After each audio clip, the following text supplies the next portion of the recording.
Yes, dito kami ngayon sa Regina Rica entrance. Papasok tayo sa loob.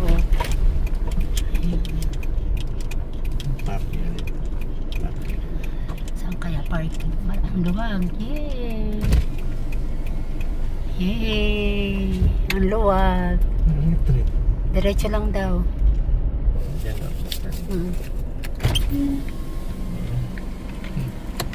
Good morning! Parking, magbabayad. Yay! Pilgrims. Ah, yun. Ito pala, souvenir and religious shop. Students po kami from URS Pileya and nag-document po kami ng dito po sa regional. Pwede po ba ma-ask kayo for interview po? No problem. Ano galing? Sige, sandali lang. Oo, sige, sandali lang. Ano, graduating na ba kayo? Hindi po. Second year pa lang. So, what course? Anong social studies? Ah, okay. Bakit po ito yung napili niyong puntahan? Tsaka ano po yung pinag-prepare niyo? Okay, kasi parang lately, parang gusto kong mag-recharge. Eh, di ba kapag ka marami kang stress sa buhay, ang pinaka-recharge natin, syempre, yung mag-collect tayo kayo. Tapos, dahil ito nga, dahil taga-Rizal din kami, ito yung parang feeling kong pinaka-solemn place na ko-connect kay God. Tapos, panahon pa naman na hindi yung Holy Week. Siyempre, pag Holy Week, ang dami kasing tao. So, pag ordinary day, parang feeling mo na solemn niya, yung tahimik lang. Kagaya ko yun, perfect siya. Kasi sobrang tahimik lang niya, hindi masyadong malaki.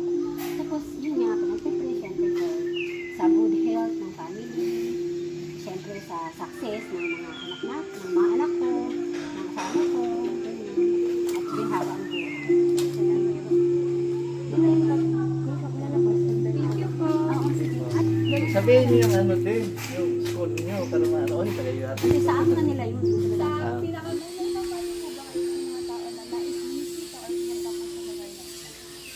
Okay.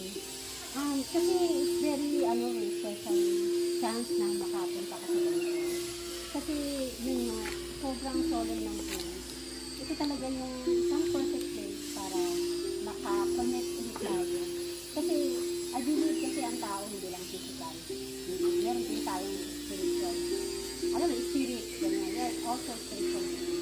So, yung ganitong place, doon mo mapipil talaga na you can connect, you can commune, you can attune with God, yung spirit natin. Diba? May nakiki-agree na doon mare-recharge tayo. Kasi, alam mo yung mga everyday stress natin sa buhay.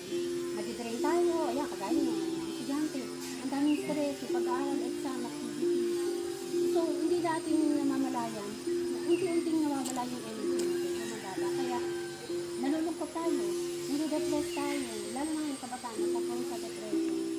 So, ito yung chance natin na ma-recharge tayo. Kasi, once we connect to the source, si God kasi yung source ng good energy, ng peace, ng bliss. Kaya pag nag-connect tayo sa place na to, uupo ka lang, titipid ka lang, nararamdaman mo yung loving presence ni God. Sinusuprayan ka niya, nire-recharge ka niya. Kaya, pag ano mo dito, ang gaan-gaan yung loob mo, ito na yung pinaka-chance mo na ibigay mo kay God yung lahat ng kabigatan ng isip mo, ng puso mo. Kasi, huwag mong isipin na, ano ba yan, binigyan ko ng problema si God. Hindi, kaya niya yan. Yung universe nga, hindi nagbabanggaan ng mga planets, diba? Hindi nalalaglagan ng araw. Diba, ganun siya ka-powerful. So, ibigay natin sa Kanya. Pag naibigay natin sa Kanya yung problem natin, halabas tayo ng magaan. Halabas tayo dito na renewed. Para kumbaga sa cellphone, na-refresh tayo, na-restart tayo, na-reboot ka, parang ganun. So, lalabas ka na may sigla ka, may kapayapaan ng isip mo. Kaya, yun talaga na ipapayo ko na. Talagang pag i-grab mo yung opportunity na nandito ka, na really mag-concentrate ka, mag-focus ka talaga na.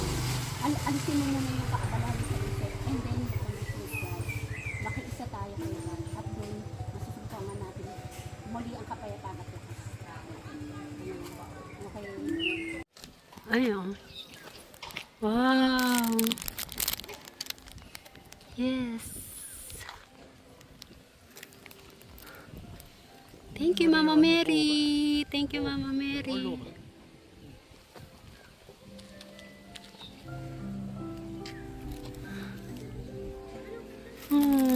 Mama Mary, thank you. Mama Mary, thank you.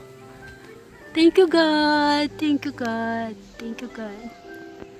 Thank you so much, God, for everything.